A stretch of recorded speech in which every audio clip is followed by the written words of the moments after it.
Welcome back, trainers. Let's go over this week in Pokemon Go. We got a big one ahead of us, so let's talk about all the details.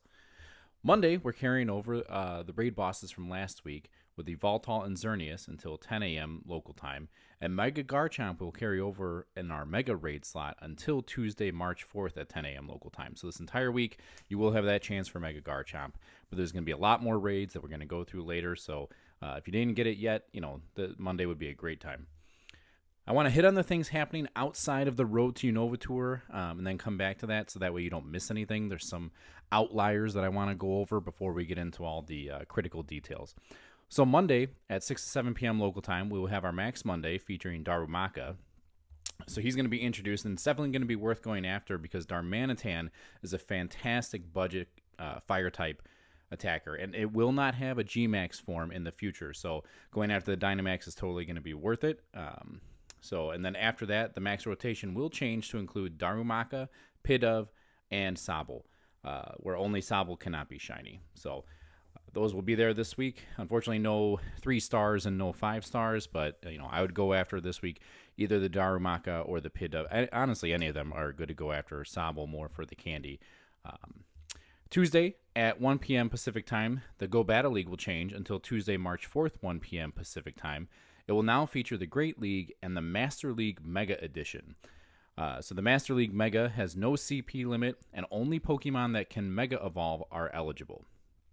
And then also still on Tuesday from 6 to 7 p.m. local time, the weekly Spotlight Hour will happen to feature Snivy, Tepig, and Oshawott with a 2x Catch Candy bonus. All of these can be shiny, and while they're not super meta relevant, it is worth catching a few with that candy bonus to evolve for the Pokédex. All right, so let's head into the Road to Unova Tour and the Global Unova Tour as well. So Monday at 10 a.m. local time, we're starting the Road to Unova Tour event that will run until Saturday, 8 p.m. local time. We'll have bonuses of half hatch distance for eggs, and the remote raid limit will be increased to 20 from the 24th to the 28th. Then on the 1st and the 2nd, there will be no limit on remote raids. We will see the introduction of the Tour Pass system and the Tour Pass Deluxe if you bought that. So you can start working on those before the global event on the weekend. There are also some other paid tickets that I went over in a previous video, as well as some other tips to help you prep for the Unova Tour. So check that out. I got a few tips at the end that'll get you prepared this week going into the global tour on the weekend. So definitely check that out. And if you are interested in the tickets, I go through all those details in there, and then you can determine whether or not it's worth your money or not. Also during this event, wild spawns will include Snivy, Tepig, and Oshawott, and rare chances of their evolved forms, Servine, Pignite, and Duat. Only the base stages can be shiny for this one. Event field researches will also be available that will get you encounters with Unovan Pokemon as well, including those starters. A timed research will be available to give you encounters with all the Genesect forms, the Weather Genies, and the Swords of Justice. Just be aware that these cannot have their backgrounds, which is one of the main things that get introduced in these 5-star raids that we're going to see. But you will have those available as a free timed research. So keep that in mind. Their IVs, not IVs, sorry. Their CP will be lower because they're going to be caught at a lower level. So some of these will be Battle League eligible. We will have a raid hour each night this week, and these can have the new special backgrounds. So starting Monday, 6 to 7 p.m., we will have a raid hour featuring Genesect in all of its forms, and all of them will know their legacy move per its drive of Technoblast. None are super relevant other than the Chill Drive form with its legacy move for PvP. But it is worth noting that Genesect can't be traded. It is considered a mythical Pokemon. So it is your only chance to get a shiny is when you catch it from raids. So you might want to go after a couple, especially if you don't have it in the Pokédex yet. Tuesday from 6 to 7 p.m., we will see Cobalion, Terrakion, and Virizion, all with their legacy moves of Sacred Sword. Cobalion is good in PvP, and Terrakion is great for raids, and Virizion has a great shiny, so good luck with those. Pick what you want and go with it. Wednesday from 6 to 7 p.m., we will have Tornadus, Thundurus, and Landorus, all with their legacy moves as well. Thundurus is good in PvP, and Landorus is great for raids. So on this night, I would focus on Landorus and then use your Thundurus that you're getting from that timed research. I think you're going to have better opportunities from that. So I would try to focus on the Landorus this night. Thursday night from 6 to 7 p.m., we're going to have Reshiram with the legacy move Fusion Flare. And Reshiram is good in its own right, and you will need one to fuse for a white Kyurem. Again, this can have the background, so it's worth noting that. And then Friday, 6 to 7 p.m., we will have Zekrom rounding everything out with its legacy move, Fusion Bolt. And Zekrom is also a great battler by itself and will be needed to fuse for a black Kyurem. And then another thing I'm going to suggest, which I suggested in my other video as well, and again, just check that out if you can, is to come up with a checklist for yourself on how you want to prioritize your raid passes for this week. I've gone ahead and created a little checklist for each day of the week, what I want to use my 2 free raid passes, or if I had one carried over from the previous day, or how I then want to carry them over to the next day. So it's good to prioritize and come up with a little plan so that way you're happy with your end results. So that's the main week that we have, and that brings us into Saturday, and Sunday is going to be the global Unova Tour for 2025. So a lot of great things coming. Debut of Black and White Kyurem are going to be the main things here. And I'm not sure when, but there will be a special research that you're going to get. I'm not sure if it's coming out on March 1st. I'm pretty sure it is at about 10 a.m. local time, where you're going to pick either the black version, which would be the Reshiram badge, or the white version for the Zekrom badge. So what these are going to do, you're going to receive, the appropriate Pokemon special research rewards, and then all Kyurem encountered after defeating their respective Pokemon is going to know the charged move Glaciate. So if you go ahead and get that black version badge, all Kyurem encountered after defeating a black Kyurem in raids will know the charged attack Glaciate.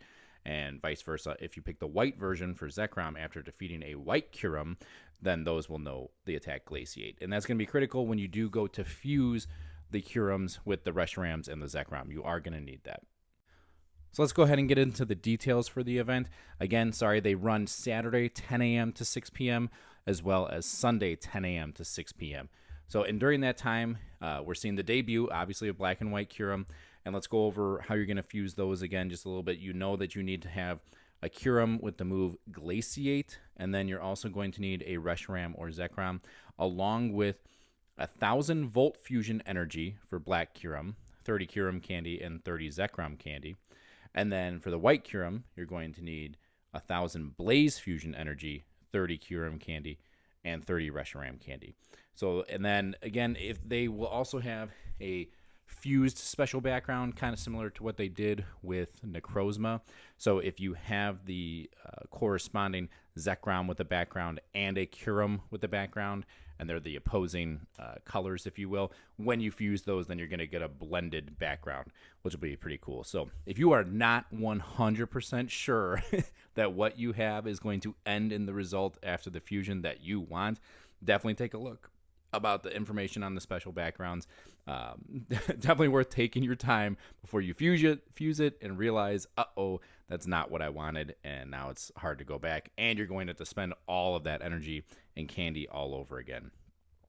So, and after you do fuse them, the Black Kyurem will learn the move Freeze Shock, which I'm pretty sure is going to have some adventure effects as well. We do know it will know adventure effects as well. So Zekrom, with the Kyurem that knows the charge attack Glaciate will transform into the charge attack Freeze Shock. And Freeze Shock will change back to Glaciate when Zekrom is separated from Kyurem. You're not going to want to do that, but that option is there. And then White Kyurem is going to get Ice Burn.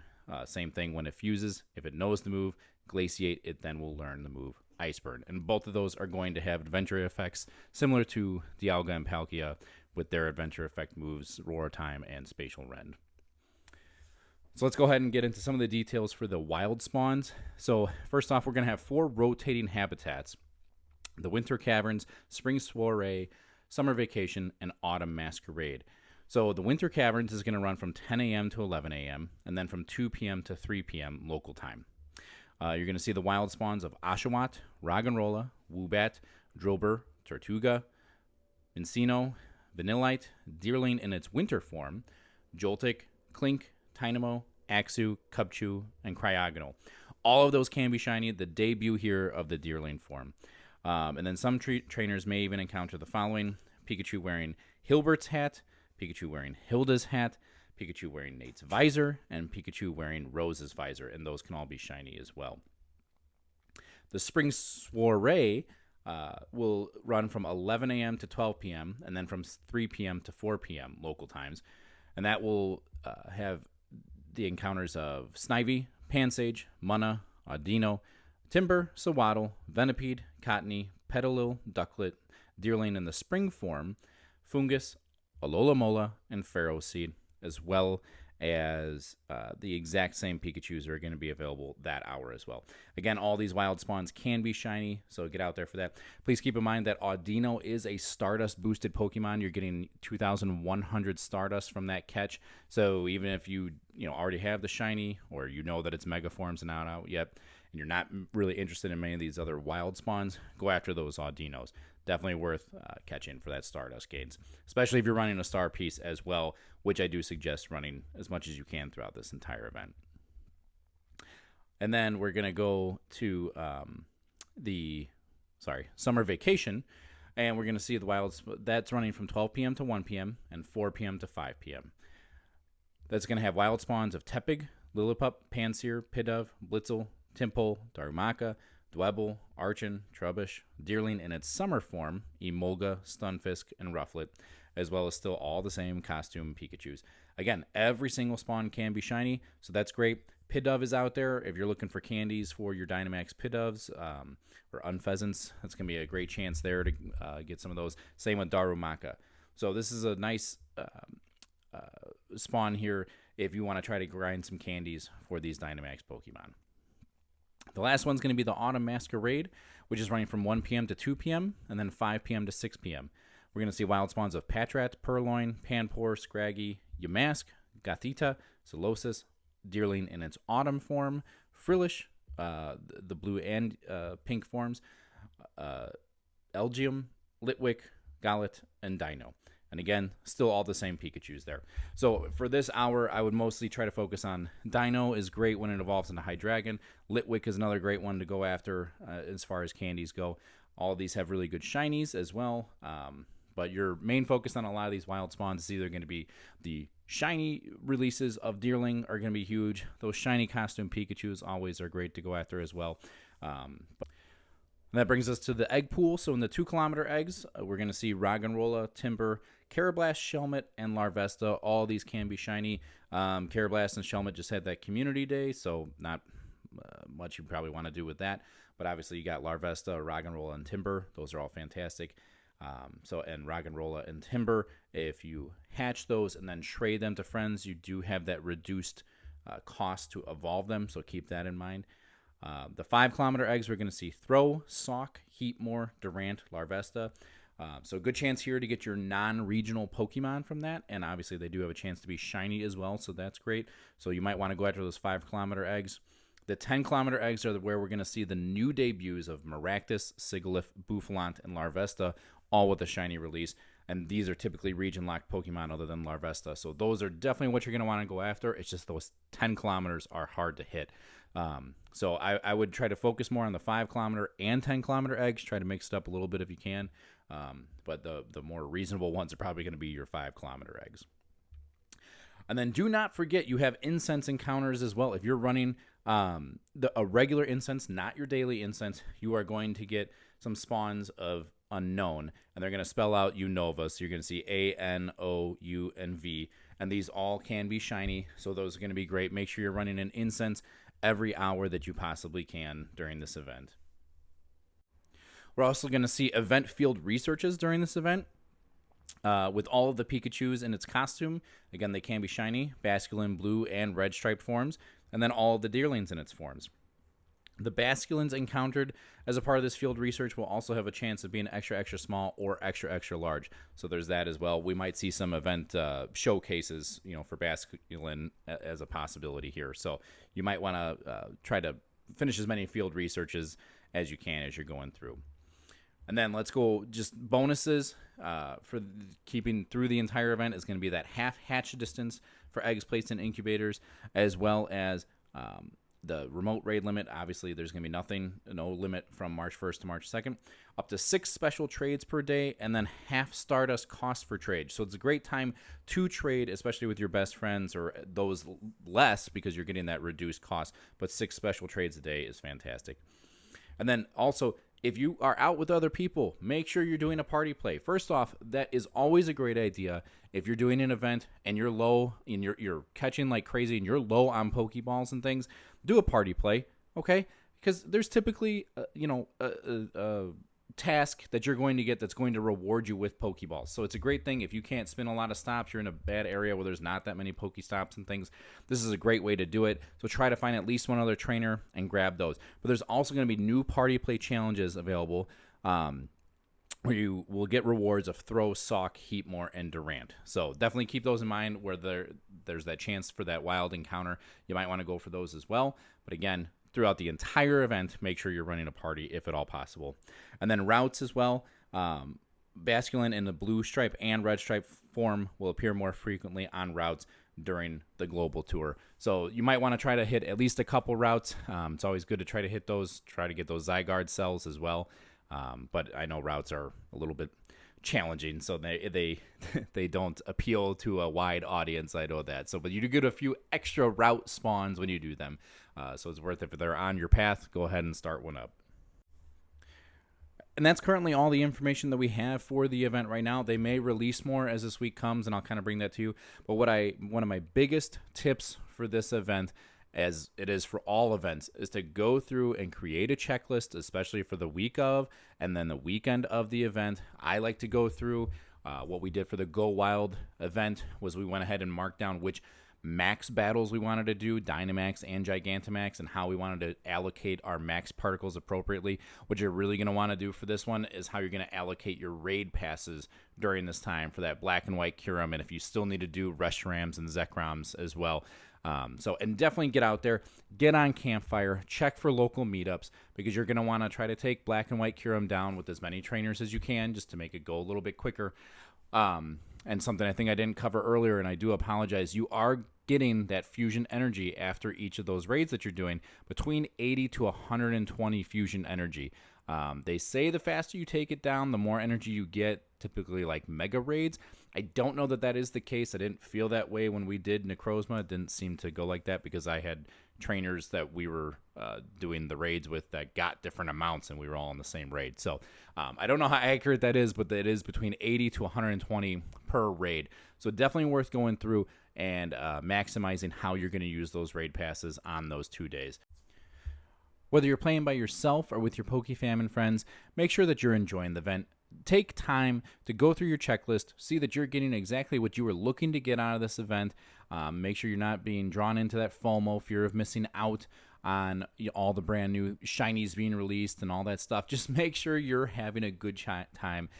The event and Pokemon Go in general is meant to be fun. So I know it's easy to get drawn into trying to catch every single little thing, but remember to pace yourself and enjoy yourself, and make sure that everybody else you're playing with is enjoying themselves as well, because that's what we're all here for. Make those memories and get out there and make it happen.